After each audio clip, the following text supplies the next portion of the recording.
This is SaaS Therapy.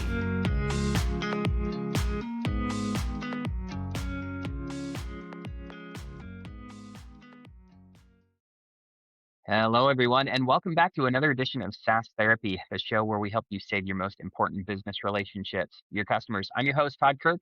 I'm joined by my co-host, Casey Trujillo, and we are super pumped to have on a new guest today, Victor Ivarsson. Wow, see, I already messed it up. We were just talking about your basketball career, but now maybe you're a famous fantasy novel writer or something. I don't know. But welcome, Victor. We're glad to have you on. Victor is the VP of IT and Telco at Planhat, and he's also a recent move to LA. So he's just moved from Europe to the US. So I guess maybe first question, Victor, is we got to know what has been your favorite and least favorite part about moving to California? Good question. Yeah, I'm from Stockholm in Sweden. My family's from way up north. My dad's side is 14 hours north of Stockholm. So just to put that in perspective. So the weather here is quite nice in Southern California. Least favorite so far is DMV. That's easy. That is everybody's worst nightmare here stateside is going to get your license renewed. So many people just nodding with agreement there. So Victor, give everybody a little bit of background if they're not familiar with Planhat, though I'm sure everyone is. But I think it's always helpful to give a little bit of background about Planhat and then your role there and what are some of the things that you're responsible for over there. Yeah, sure. Happy to. So Planhat is originally also a Swedish company, but we operate in 30 plus countries with, I think, a little over 1,000 customers now. And Planhat is a commercial platform to handle agentic commercial processes from pre-sales, post-sales, professional services for B2B companies. And in my role specifically, I lead a go-to-market and delivery team that focuses solely on IT service companies, managed service providers, and telcos predominantly in Americas and. Oh my gosh. Okay. So we got an expert here, TK, with us. And so, Victor, I'm going to start out with, I just like to dive into the controversial stuff. So the first thing I want to start out with, Victor, is I want to get your take. Is seat-based pricing dead? Good question. I don't know if it's dead. I think there's definitely a shift, and I think there's definitely an opportunity for a lot of companies to kind of reassess: is seat-based good for us? You know, depending on as a vendor, but also as a customer, does it make sense? Are you getting the value of it? But if it's working, let's not try to fix something that isn't broken. So I don't know if it's dead, but I think there's definitely room for kind of a reevaluation, reassessment. And I think, I'm sure your next question is going to be, well, what should it be? And I think a lot of companies are going towards outcome-based, which sounds good, but it's going to be very difficult and require a lot more to prove, well, how do I price outcome-based? Like, what does that mean? What does it mean for the customer? What does it mean for me, for the vendor? How do I forecast it? What does it mean for finance? And yeah, that's a deep rabbit hole. And I'm sure that's why you had that question. Yeah, okay, TK, I guess one more follow-up. So how do you do this with AI? Because one of the things that's been flying on LinkedIn, and I think I read it correctly, Uber took out AI in the product because it was costing too much or something like that. Like Uber just said, hey, we're scratching our AI budget right now because all of a sudden it's cheaper to have humans do things than AI do things. So again, we're just three buddies talking, watching a hockey game and discussing some business over some beers here. But how do you do that with AI? How do you become outcome based with AI? Because right now it seems like, and again, we don't have to do AI. You could do another model if you want, but how do you get to outcome based pricing? And is there any examples that you're aware of where it is working well? Anything that you're thinking of here? Again, I started far left on this one, Todd. Todd says I do ask some weird questions. So I'm just curious because I think this is a new model. Everyone's kind of feeling it around and some people are loving the AI model and they're like, yeah, man, we're getting so much value. Others are saying, good gracious, my CEO took all of our tokens and spent 65 grand in 1 month. And and all they did was read their email. Like that wasn't helpful. So help us make sense of a little bit of this. And can you give some examples? Yeah, well, I think we talked about outcomes. I think we Planhat. I think in general, I think the industry is looking at, sure, you want to buy an outcome, you want to pay, you want to invest for an outcome, but what does that really mean? It means helping solve a process, right? If a process means that you're saving time equates to time to save money. It equates to an opportunity cost, things we can do instead, and that can be calculated in business cases, etc. And that's the same with if AI is a tool, not necessarily the only tool, but a tool to help you solve a process with more efficiency or with a higher level of forecast, predictability, then okay, what is that worth, right? And then that's going to be the story, or maybe the question that answers what can it cost, what should it cost. So I think we're thinking about these things as this whole new thing. And sure, it is new. It is a bit scary, and it's right for some. It's not right for some right now, maybe, but it is yet another tool. AI is another tool to help us do things that we were doing yesterday, but we want to do them tomorrow a little bit better. Okay. So, Casey did start a little bit out here in left field, Victor, for sure. For me, I'm trying to wrap my brain around even why he's starting there. Because one of the things that I've noticed, at least in the world of customer success and SaaS, is that there is a fear right now around what the future is going to look like. And because we're in this place of a lot of upheaval, people are not really sure what the future is going to be. And so obviously there's this whole question around, well, do people even buy SaaS anymore? Or does that completely go away? And I think maybe that leans into Casey's question is like, well, a per user seat pricing model is something that's like we've now had as kind of the standard in technology for at least a decade, probably longer. Really, I mean, SaaS kind of started in the late 90s, but really it has become the standard in the way that people sell technology for the last decade at least, maybe 10 to 15 years. So then if that's going to disappear, what is it replaced with? This whole concept of outcome based pricing, I'm gonna be honest, that's the first time I've ever heard somebody actually present that idea. I really like where your head's at. I'm really confused of how you would do it, and you alluded to this point that it doesn't seem like a super easy thing to do because a lot of times if I'm a CSM who's trying to work with a customer and try to help them get some sort of an outcome, one of the things that's really tough is attribution to the outcome for the technology because there's so many different factors, right? It's like that you now get in an argument with your customer about whether or not you actually gave me that value or if it was this other initiative that we did or how much of it, what percentage of that goes to you.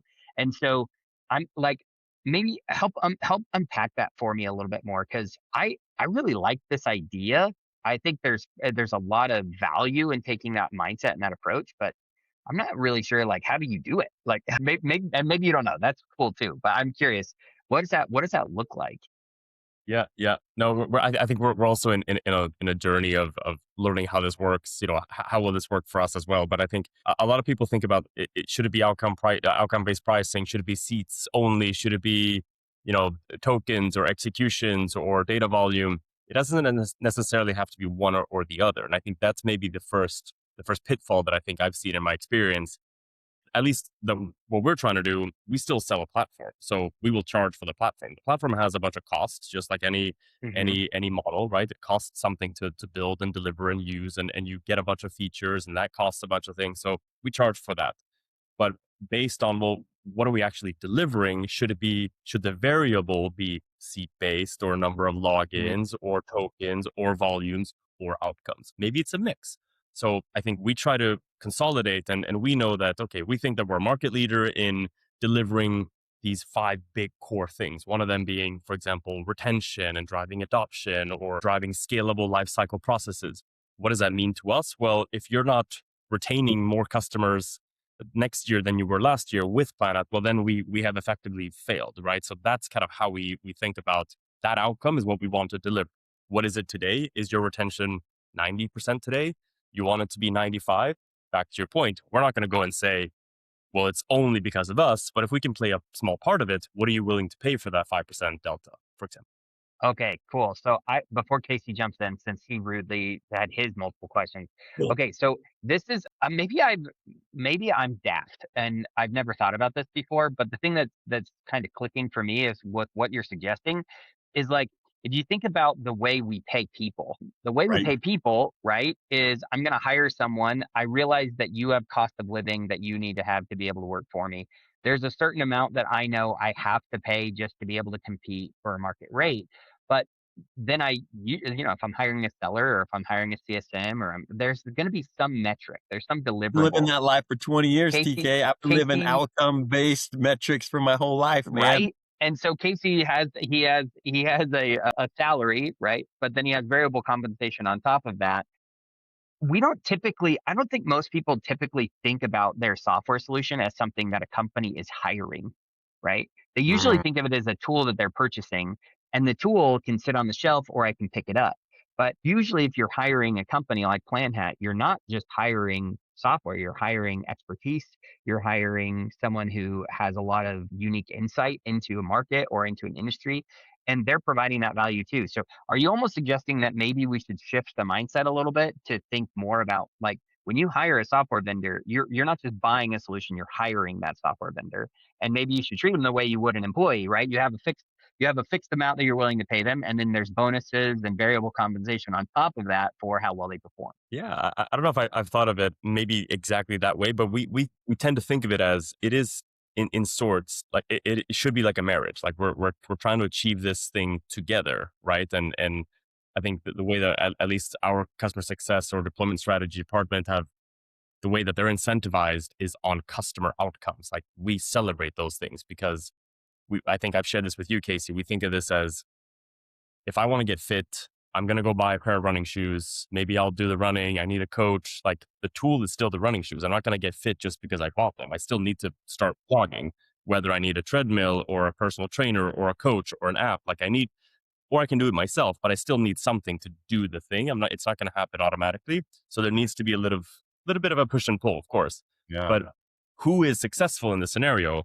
will only if the person whose goal by purchasing the tool, the shoes in this case, actually achieves their goal. Only then are both parties, successful. And that's kind of how we think about this. Victor, I love it. I think it's fantastic. I'm going to take us one other place next, but I love the thought. And this is a shout out to, gosh, I can't remember what the movie is, but it has Steve Martin in it. And it's when his daughter's getting married and he goes to Father the of the grocery bride. store. Father of the bride. And he goes to the grocery I got store you, Casey. and he buys a pack of hot dogs, which are like 6. And then he buys the hot dog buns, which are 9. And then he rips open the hot dog buns and takes out 3. He's like, I'm only paying for 6 hot dog buns because I only get 6 hot dogs. I'm like, I feel that. I feel that. I would love to be able to pay for things that are outcome based. Like, yes, that worked. I want to pay for that, right? You go to the mechanic. They're like, yeah, we fixed your car. You drive your car off. It still has the same problem. You go back and then they charge you more money to try to fix it again. My gosh, if someone could figure this out in a way that this would work, I think it would solve a lot of road rage issues. But okay, Victor. Exactly. And one note that I thought of when you were mentioning that, Todd, as well. I think I heard, I can't remember where it was from. It was someone from I think Sequoia who, I don't know if they wrote a blog or whatever it was, but, they were saying that the next billion or whatever $1 trillion company is going to be more services, maybe masked or sort of concealed as software. Again, you're buying for a solution, whether it's a tool or AI Yes. or someone coding it, like it is going to be more Yeah. services that are doing stuff for you, right? Yeah. Yeah, I love that. The Wizard of Oz man behind the curtain type hmm approach there Yep. almost, which And that because makes, yeah, go ahead. Sorry. no fit yeah, I think that's a really good point, right? Is like, and I love your point about running, right? Is even if you buy a tool, it's still the what really matters is did the did the goal happen, right? If I buy the pair of Right. running shoes, did I run the Yeah. marathon? If I didn't run the marathon, if I didn't get the time that I wanted, then it doesn't really matter ultimately. And so like the end thing is do we get to the state where we want to go? So by the way, Casey, do you realize how old that movie is? It's like 25 years old. Most of our audience probably has never even heard of that. I just am like, Well, I'll tell you what, when you have your first child get married, go watch it and you'll just cry your yes, eyes out. It stands the test of time in the Father of the Bride emotions. is a good movie. I very It much is agree. it is solid. Okay, Victor. So we did licensing. We went a little crazy with outcomes. So let's go back a layer. Let's go down a little bit. In today's model, it seems that there's still the confusion about who's owning upsells and renewals. Victor, your opinion, you're CEO of a company, you just took it over. What are you implementing? What are you doing and why are you doing it? And you can't give me the answer if it depends. Nope, we're not doing that, Victor. I Sure. want your thoughts. How would you run it? Yeah. Okay. I'm a pretty strong believer in revenue or renewals is for most companies your biggest portion of your. I mean, it is literally your revenue. It's your biggest asset. It's your most important asset. It's your customers, your relationships, your money, and whoever is closest to that revenue should be owning renewals. That normally means, depending on the title, customer success, account management, whatever the title is, the people that are working closest with their customers and driving value, making sure that there's outcomes that they can see and articulate from your products and services should be the ones that are then asking for, hey, do you want to stay with us? Do you want to renew, etc. And I think maybe that when you're doing that well enough, shouldn't even have to be a question. Okay, I'm giving my take. And then Todd, I want yours. You might say just because I'm a seller, I'm making my sellers sell the deals and renew the deals until after 3 years. And then after 3 years, it gets passed over. The reason why I say that is I believe that if a seller owns it for 3 years and the compensation needs to stay strong for 3 years, is I don't want my sellers selling bad deals.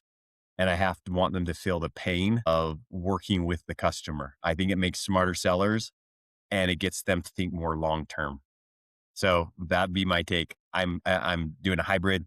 You own it for 3 and then you pass it off. So if you sign a 3-year deal, you got to stay through that first renewal. If you sell a 1-year deal, you got to make sure that I think people are stable after 3 years. So I'm going sellers, pass off to CSMs after that. TK, what are you doing?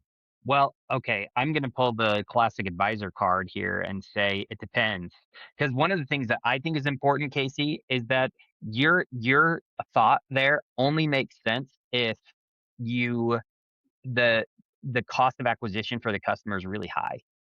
So the reason why I like your thought is if your CAC is really high, what tends to happen is you put a CSM in, which actually increases your CAC because now you have 2 people that have been Right, supporting your right. customer. And on top of that, you have to keep the customer for 3 years in order for you to make any money off of them because you're likely losing money on year 1 or year 2. So for me, that makes a lot of sense if you're selling an enterprise. But if you can figure out how to bring on customers much cheaper pre-sale, then it doesn't necessarily matter if you keep the seller involved post-sale because you don't have to keep them as long and you aren't necessarily set up in that position where renewals matter quite as much. So for me, it really comes down to how easily and how cheaply can you acquire customers, and then what is going to be most effective in keeping the customers. Todd, in a perfect world, blah, blah, blah, blah, blah. Well, But I like what you think said. about it. I If get if it. I if get it. you're Yeah, you're if right. it costs you nothing to acquire customers, Well, then then I wish the product just renewed itself too, and then we didn't have to pay anybody, yeah. right? Well, Like, that's come what on, I'm saying. Some people maybe have what figured life out are we that living in, TK? maybe some Victor, people rebuttal figured us. that out. Rebuttal us. So Give us some feedback off of what you would say now. I agree with, I think your point, Casey, of I think churn starts with sales typically, which is a very unpopular opinion. Also coming from someone who leads both sales and CS teams in the past. But I think you can solve for that with compensation models, incentive models instead. I've always been an advocate for, I believe, I agree with you. First year renewals should be tied to maybe a seller's customer acquisition sort of compensation because you don't want to bring Yeah. in bad deals. You want higher ICP. Right. I agree, learning, understanding and getting that pain of really onboarding a customer is valid.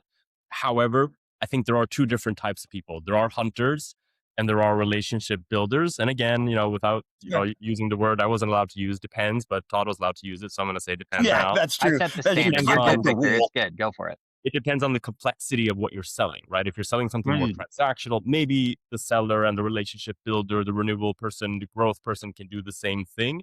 In other cases, you cannot. If you're selling a complex ERP or this or that, right? Maybe that's a different story. That's fair. That's Well, fair. and I will say, like, again, the part that I think is interesting, right? It's always the math equations of SaaS are always so fascinating, right? It's like how Seriously. much does it cost me to get the deal? How quickly do I close the deal? How long can I keep the deal? And how much does it cost for me to keep the deal? All of those are really important things to then work through. And like I've talked to some vendors before or to other software leaders who have said, well, you know what, like we know we have to invest in support of the customer after the fact. We have to have that relationship builder there. We're like, we kind of think we do. But what's interesting is when a lot of times people say, well, the number doesn't really seem to change that much, no matter what I do. Like I can spend more money, less Mm, money. My renewal rate kind of stays around the same. And so what I would be curious is like, again, if you can increase your renewal rate, now all of a sudden that's a really big deal. And so Mhm. what have you seen tend to work the best? Is it a combination of a bunch of different factors? And when and maybe, I don't know, maybe not done this analysis specifically, but like what have you seen is the best lever to pull in increasing the renewal rate that you see with your customers? Well, I think looking at, let's use HubSpot as an example. I think they are long-term industry leaders and experts in NRR. And I think how do you do that in very simple math? Well, you lower the threshold in sales. If the price should be 100K, 200K, whatever it is, I know stories where they lowered it to 10, to 20, to 50, right? So drop the price down without maybe removing scope or without removing too much in pure discount, but rather removing scope. So you're actually just saying, hey, we think you should start here because we're interested in making sure that you are adopting to the products and Right. services at hand and calling year one phase one. Very similar to maybe our Amen. business model as well. Let's grow from there, but let's have a plan already. The AE in this case should be maybe the orchestrator, the quarterback, whatever. This is phase one. Maybe I still want to be incentivized on growth, phase two, phase three. Perhaps I stay with you because this is a land and expand case. Or maybe I have a comp model or incentive model that allows me to reap those benefits, even if Casey's my CSM and you're doing the growth work later on that I've already kind of teed up. I think that Victor, works okay. very well. Well, it Yeah, helps you with explain. the math too, right? Because Yeah. you Explain, you when said you have chance for Planhat. expansion, you can definitely move the Yes. number. So Well, the connection I just made, and Victor, you said Planhat does this a little bit, so I want you to dive deeper into that in just a second. But we just said outcome based. How do we get to outcome based pricing? You just described it right there. If I walk in and say, hey, for phase one, we're going to do this. And once we get to this thing, we're going to recommend we get to phase two, which is adding in these modules or expanding out seat count or whatever. That's outcome based, Yep. right? Totally. If you're planning it that way. And then that's getting people, because my suggestion, TK, for the things that I've seen work best on renewals is you got to upsell. If people buy more of your product, they're more likely to stay. They buy less of your product, crazy thought, they're not going to stay, right? Or they stay pat, or they stay standard or where they're at. So I love that idea. So Victor, talk to me a little bit about how Planhat approaches that. You say you do something similar. Is that right? Is that what you said?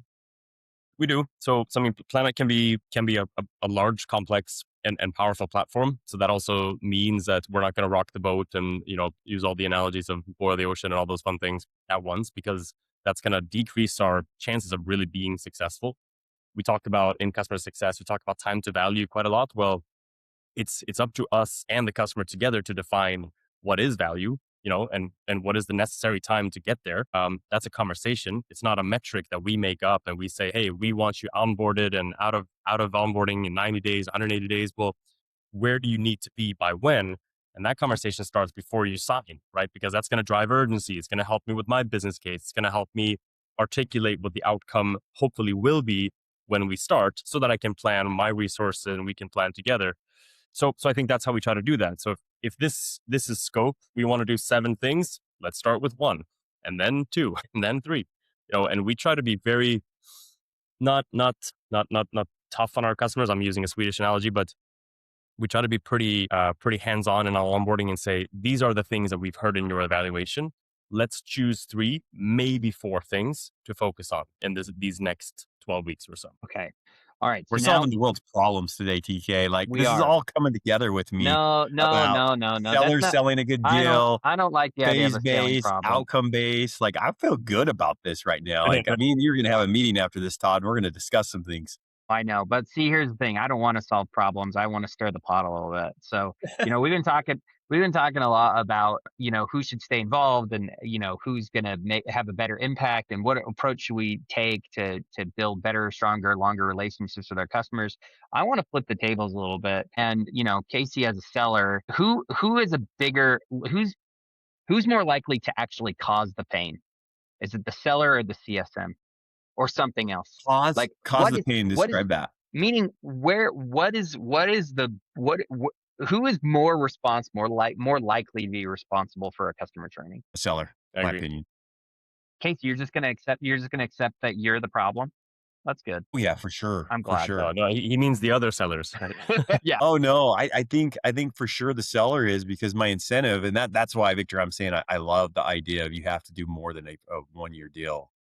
is because the seller will get a deal across the line because that's what I'm based on. That's what I need to do. I need to bring in revenue into the company, and that's what everybody looks at. Now, do I believe that lets the CSM off the hook? No, I believe a CSM should go in there and, like Victor's saying, if I'm having that first conversation and saying, okay, I get that you want to do that, but here's what I would recommend. And they take, tailor, teach, take control, right? And they go through that process. I think a CSM could still do that, but I'm making the job way harder. So the person that can cause the most pain is obviously the seller, just because of how they're maybe even structuring the deal. And hey, I'm going to give you a massive discount, and then that sets everybody up for challenges with the renewal because I gave you 60% off.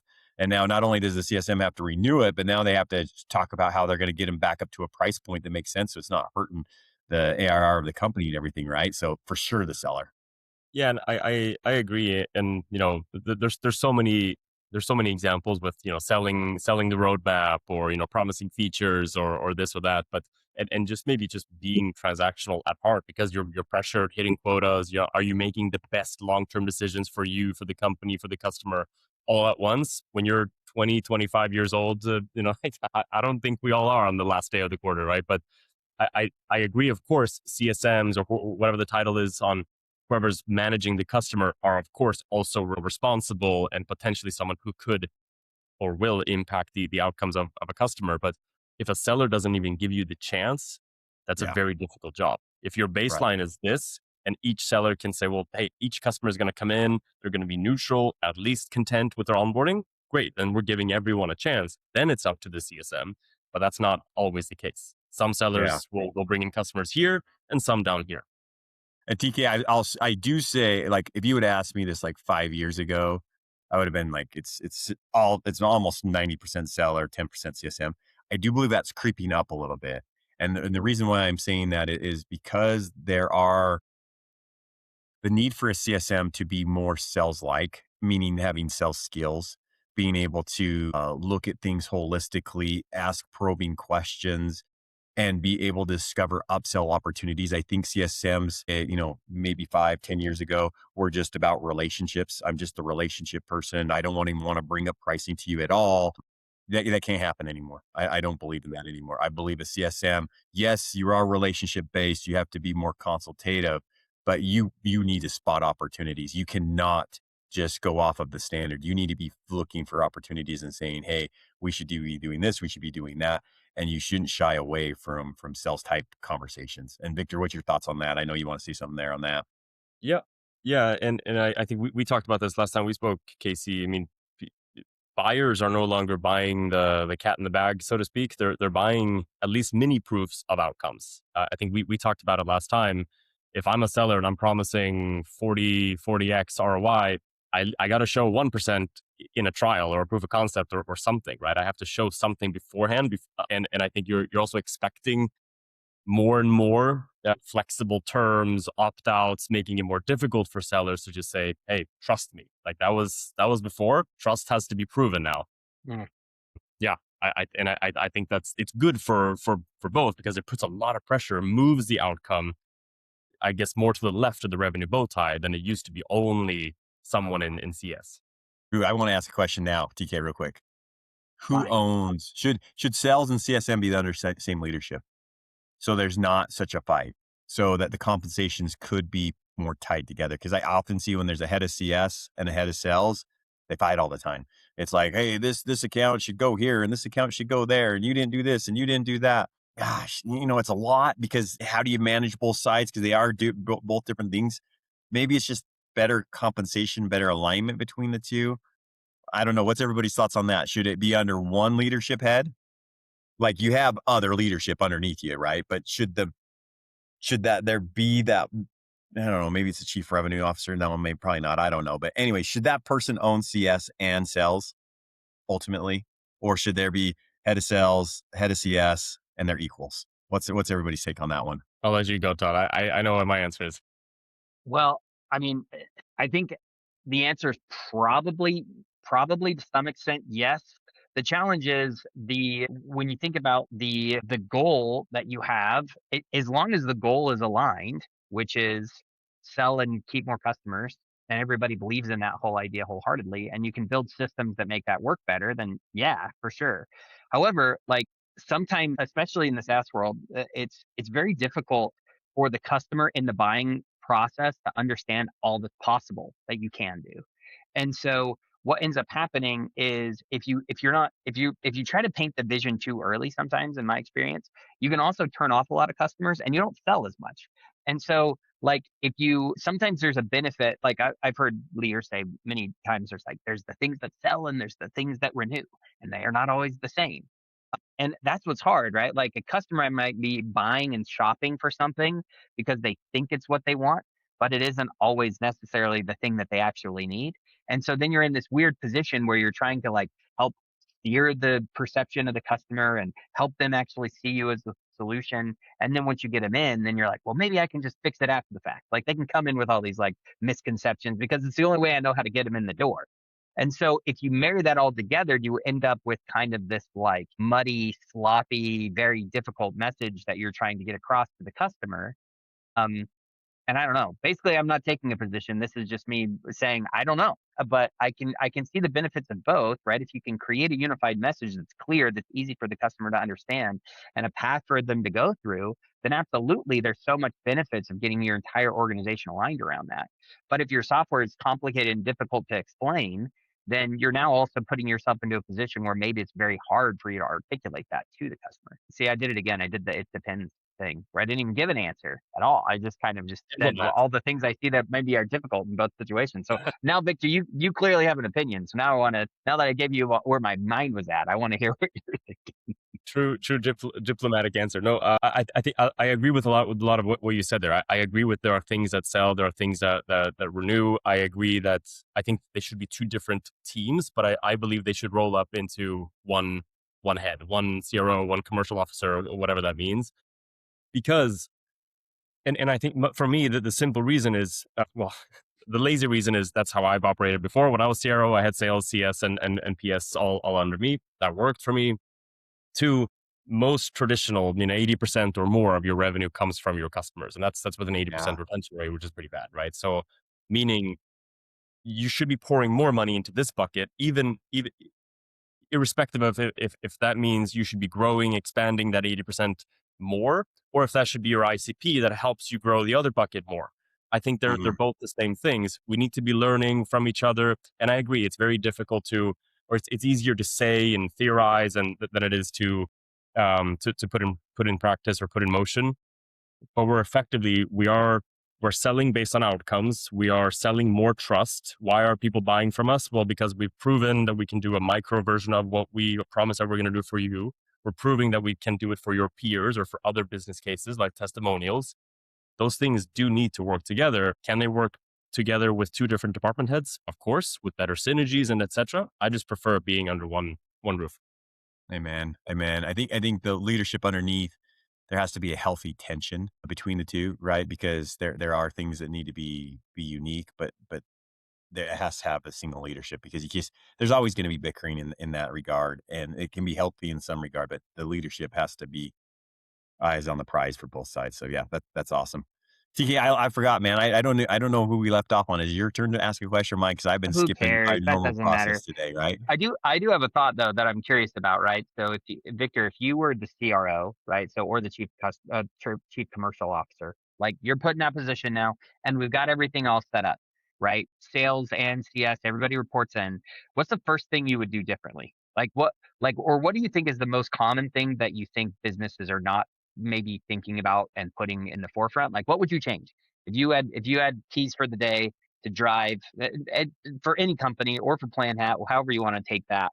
What would you approach differently maybe than the conventional wisdom that people are doing today? Yeah, good question. Yeah, I don't know. The first thing that stands out to me without giving this maybe too much thought is I've always been chasing that back to, we know our majority, the lion's share of our revenue and our opportunity. And everyone speaks to this. If a company's going public, the IPO, they always talk about, we have, this much revenue in our existing base, but we know it's 5x or it's 10x.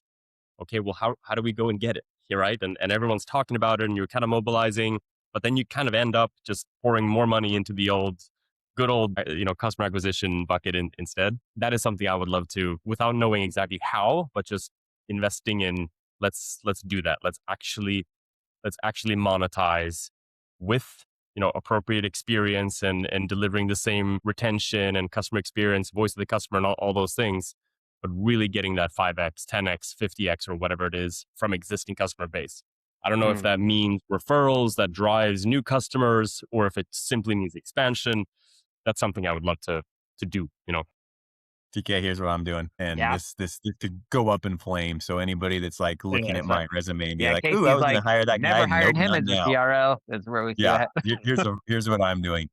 I'm creating an amazing digital experience, amazing self-service digital experience. Like it's beyond amazing. Like it is rock solid, top of the line where people are like, whoa, what you built was completely different.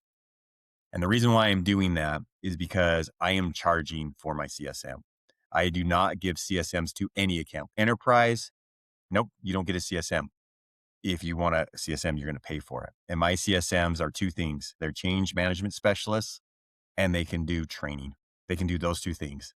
That's the skill set I'm hiring. Every CSM is they know how to do change management. They're, the ProSci certified or some type of change management. I don't care what it is. And they know how to do training on our product, like really good trainers. So they can spend time with executives. They can spend time with senior leadership and they can actually get them using the product so it influences everybody else. Now, again, it's going to be, it depends on the product, things like that. But I'm saying you want a customer success manager. My customer success managers do two things. They're change experts and they're also trainers because what do they say? The average organization has, again, like we're talking about an Edward Jones or a Progressive Insurance or an Enterprise Gas. They have 1,000 different applications and every one of those applications assigns a CSM to that account. So there's 1,000 or 200 CSMs calling on Edward Jones and trying to buy one person's time at times, right? Because that one person maybe owns 10 applications there at the organization. I need my CSM to stand out because I fear today, unless your product's like Microsoft or Oracle or SAP, something big, Salesforce, you ain't getting the time. So I'm going to force time. And the way I'm going to force time is my CSM is going to be so valuable, you're going to have to pay for it. Okay, so That's here's what I'm going to do. And I could just go and boo, and I don't renew yeah, anything. maybe it all blows up. But But so that's what I'm doing. it's interesting because Victor, you mentioned this idea that maybe the next big company out there is going to be, a service masquerading as a SaaS company. What's interesting here is Casey's like, no, don't even hide it.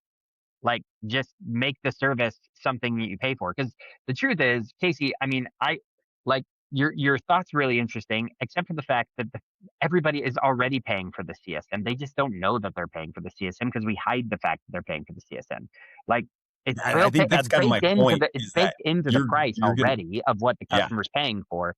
So maybe I'd be curious, Victor, like, do you think there's something to that? Like, is it better to make it really clear that you're going to pay to get the access to this person and we're going to actually sell the value of the expertise that this person has? Or it's you get a CSM, it's just included, it's part, and really the reason you do that is because you need somebody there to fight for the renewal. So what's better? Is it better to position the CSM as this expert genius, change expert who's going to help you succeed? Or is it better to just be like, this person is going to meet with you every month and make sure you get the invoice at the end of the year? What is the better way to position the CSM? And Casey's saying, just tell them the value that's But actually I'm there, and changing they the can pay for expertise it. in the Yeah. CSM. Like some CSMs are really good and they know their product in and out, right? Or I'm saying these are two skill sets that they have Mhm. and they have to be certified in these skill sets, right? It's not just I'm renaming it and rebranding something that it's the same CSM I'm hiring, right? Again, usually professional services come in as a training. CSMs are usually have some type of change management expertise, again, depending upon the product, right? But again, that's how I'm approaching it. There's a lot of loopholes, I'm sure, that Victor's going to point out. And Victor, feel free. I don't feel bad if anyone shoots me down the ideas. But yeah, what's your thoughts about that approach? No, I wonder, to your question too, Todd, I wonder if people care or if they will care. Mm. Like, if do you really care if is it the running shoes that got me across the finish line? Was it the coach? Was it the Strava app? Was it my Garmin watch? I did it. Right. Do I care of, like, is it packaged? Is it hidden? I mean, I don't know. I think that maybe that goes into philosophical sales and ethics. You want to be transparent. I think you should be transparent and offering what you can and should do. But if you're saying, just to put in perspective, I'm Salesforce or I'm Casey in this case, right? I can help you sell more. Well, prove to me that you can do that. Do you have the same skill Yeah. sets? Can you do that? Or do I trust the tool more? Yeah. I wonder if you'd care. Yeah, it's so fascinating because today a CSM's handling, again, it depends on accounts, but usually an enterprise CSM still has 20 accounts or 10 accounts. Like, what's the Yeah. impact you can really have on that? I'm saying, like, hey, you get X amount of hours with this. It's part of your SaaS contract. You hire it. You can fire that person at any time. It's still outcome based around that. Right. But I'm giving the CSM the opportunity to say, yeah, I did X amount of trainings for you and we had X amount of people attend. This is what took place because of that, right? Or, hey, I did this change initiative. I wrote the change communication plan for you.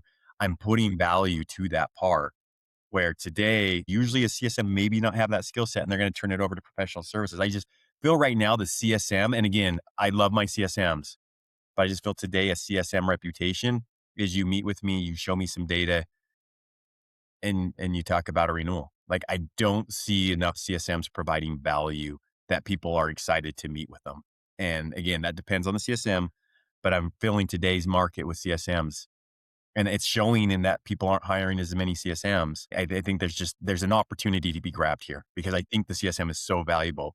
We're just not skilling them and presenting them in the right way to make it where the customer wants to use that time. Anyways, total side rant on that. Sorry, I distracted from everybody. I've done that 3 times today.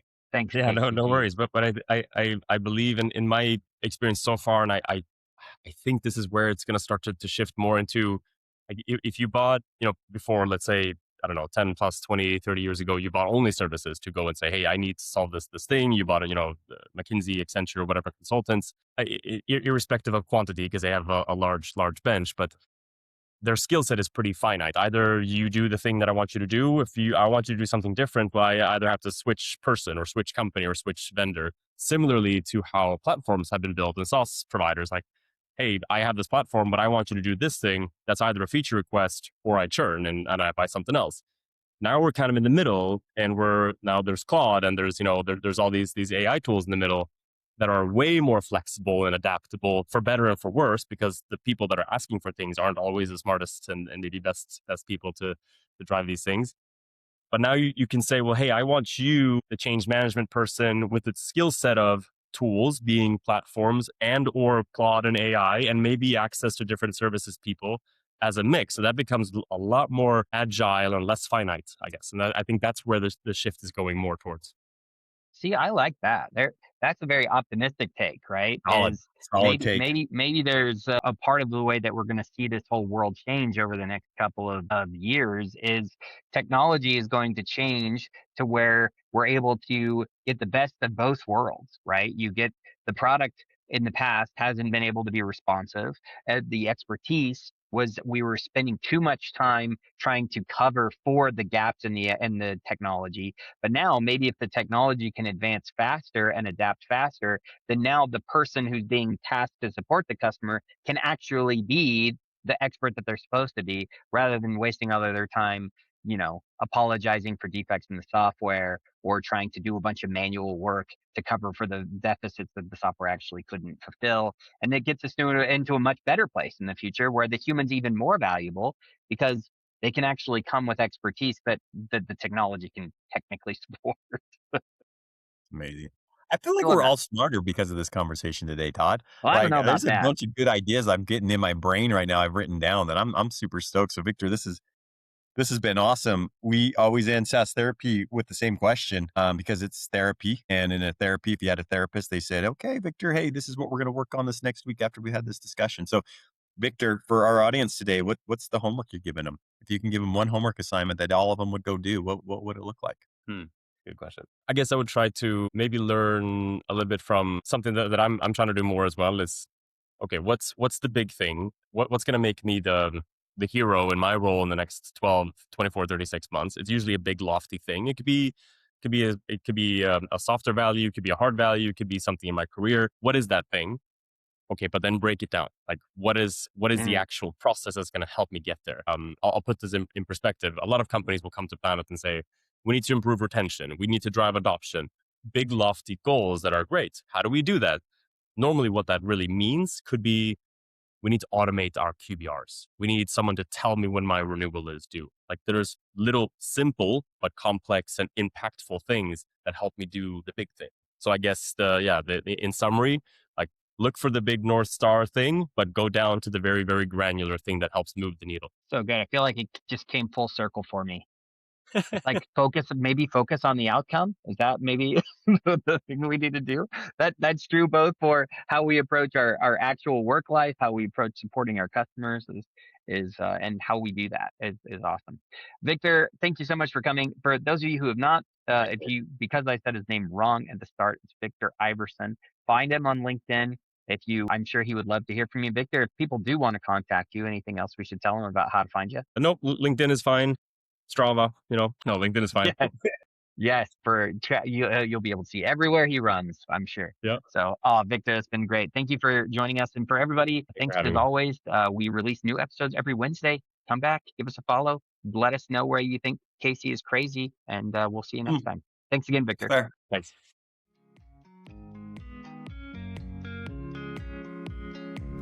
SaaS Therapy is brought to you by Brainstorm, the SaaS platform for SaaS adoption.